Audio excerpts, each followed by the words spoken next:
And then we come to the selecting performance indicators and goals. We already had a discussion on energy performance indicators.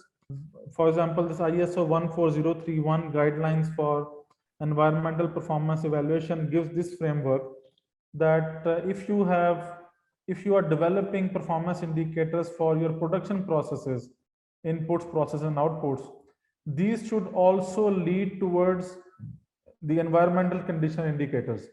So this is a general framework that they have provided, so that whatever we're doing in the production, actually most of these things are linked towards the environmental impacts as well. So we need to calculate the environmental impacts as well. This is what is kind of a reference for us and for ISO 50001 as well, when it says that the companies have to develop energy performance indicators. And the GIZ protocol and HIG FEM requires to calculate GIZ emissions as well. In the left hand box, we will put in energy performance indicators. And on the right hand side, we will have the indicators like emissions or GIZ emissions, pollution load, and these kind of indicators would be in the right hand box. I think everybody knows about these acronyms: SMART, accurate. So for example, SMART means sustainable, measurable, achievable, realistic. Similarly, for accurate, we have accessible, controllable, central, or what we call it as relevant for what we're trying to achieve, and U for understandable, reliable, acceptable, timely, and efficient to monitor or effective to monitor. These are just some acronyms, but these acronyms actually give us a good way of evaluating our performance indicators. So we can use any of these, or we could develop our own as well. Just to know that if we have performance indicators, generally in my view, these should be achievable, these should be time bound, these should be realistic. These are at least the three things that we should keep in mind. And obviously measurability is very important. So if we are putting in a performance indicator which we cannot measure, I mean, what is the use of making this kind of a performance indicator? So while setting targets for the measures that we are selecting, refer back to the process flow charts that we developed, for example, and the energy flow indicators that we developed. For example, we might have developed basic indicators like gigajoules energy used per year or per month, or total absolute GHG emissions, or number of NPOs, or total quantity of wastewater, or total quantity of heat in wastewater. Then the productivity related ratios, or the simple ratios, for example, gigajoules of energy per ton of product, or some regression based normalized ratios could also come in handy if we have developed those. And then come the intensity ratio. So these are related to the impact. Remember this right hand side box, the environmental conditions indicator. This is where these fit in. So tons of CO2 emitted per ton of product, or tons of or kilograms of particulate matter released in air from boiler per ton of steam, for example. So these kind of indicators, intensity ratios, we could also develop. Some examples, for example, in energy inputs, we could develop indicators like share of fossil energy in energy mix, or we could put a target based indicator, for example, increase in share of renewable energy. So we could say we want to increase the share of renewable energy from 0% to 10% in next 2 years, and then up to 40% in next 7 or 8 years, for example. Then total absolute GHG emissions. This is what we also have to report to the textile buyers and to HIG FEM as well. Then energy consumption per production unit. Then on demand side, we could have indicators like individual significant energy uses and their energy performances, or percent of total waste heat recovered, maintenance costs related to energy use, for example, leakages, electronic failures, number of health and safety incidents involving energy like shocks, hot surfaces, direct exposure to high pressure, for example, number of physical damages involving energy like electric fire, pressure vessel explosions, or gas releases. Then talking about energy management, we could talk about percentage of total energy use monitored using meters, or number of internal awareness campaigns, number of trainings conducted, number of workers attending training per or number of awareness sessions conducted, for example, number of workers showing improvement in behaviors after training, or number of non-conformances identified during internal ENMS and audit. So there could be different performance indicators that we can develop. How to use these indicators? We can use these indicators to compare energy efficiency or resource productivity or environmental safety or health performance over time. So if we have baseline values and if we have set a target value, we can see if we are going to achieve these values or not, and where we are now after a year or number or 2 years or after a few months compared to the baseline.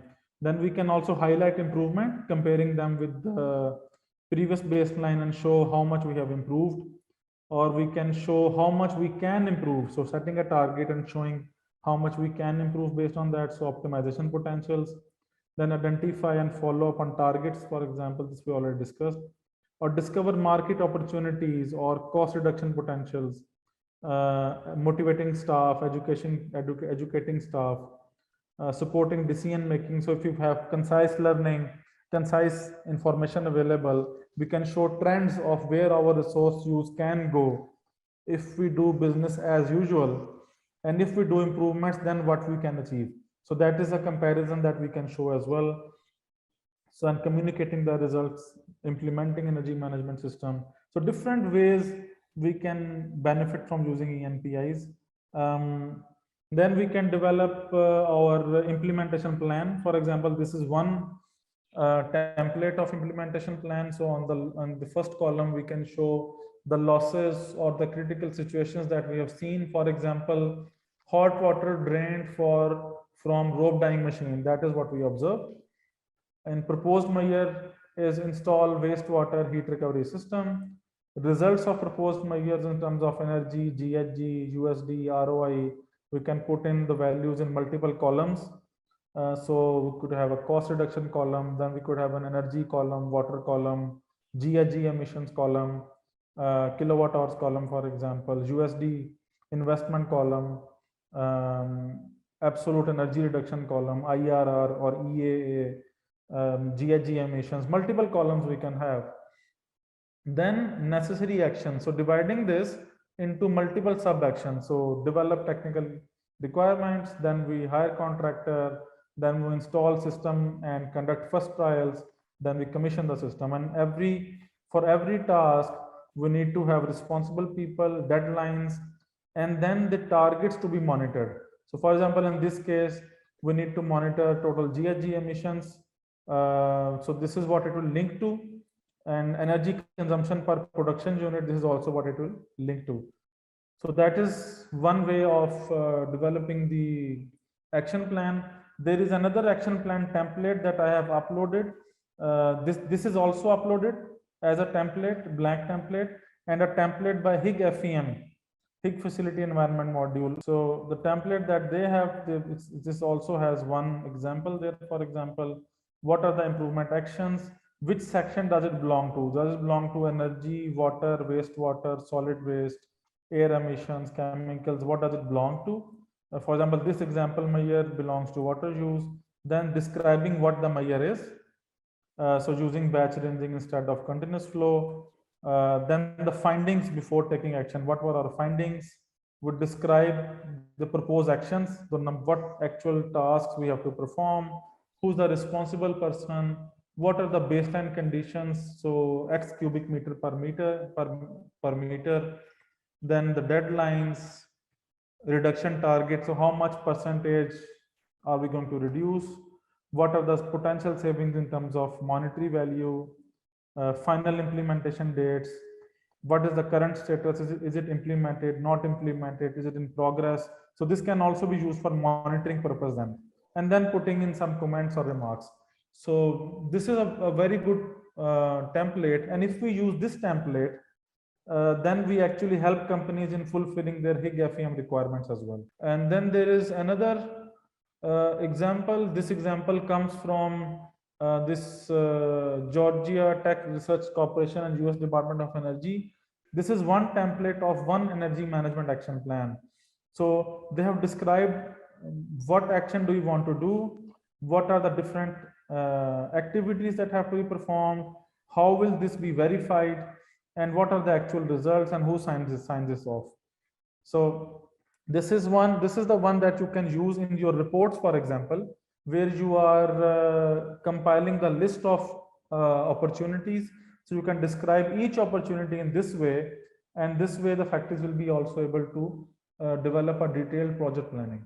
Then we could also use a regression line for target setting. For example, this was a regression line for spinning, for multiple spinning mills.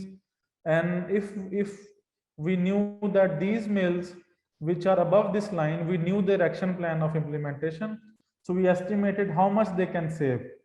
Based on that, we estimated their new energy consumption. So we developed a new line, a new regression line. And you can see that their old regression line and new regression line have different constant values now, because this is a target line. The earlier one was the actual current line. Similarly, we can do for internally for our company as well. So if we have a regression based normalized indicator, we can put in savings there and use it for the target setting as well. Another example, this is a simpler example. If we have simple indicators like kilowatt hour per kilogram or kg steam per kg, these kind of indicators we could put in our energy report, that what is your current value, and if you implement all the measures, what will be your new values be, and how much percentage of reduction you can achieve there, what will be the quantity of reduction, how much monetary value you can achieve. So this is also one way of showing the possible savings based on the proposal that we are giving to the factories. And then we can use an improvement board for monitoring purposes, for example. So if there are bigger projects, for example, or we could use overall action plan, we can put our overall goals on top here. In every meeting, we can put new issues that are coming up, for example, coal price hike, new steam leakages, engine maintenance overdue, for example, just examples. And then we could put work in progress, which are the options we are working on at the moment, which are put on hold, what are the results of successes that we have achieved, and what are the areas that we need to monitor. So this is kind of one example of an implementation board which you can put in factories, for example, for in the energy auditors room or the energy teams room, so that they can, on one side put an action plan, and on the other side they can monitor their progress using this as well.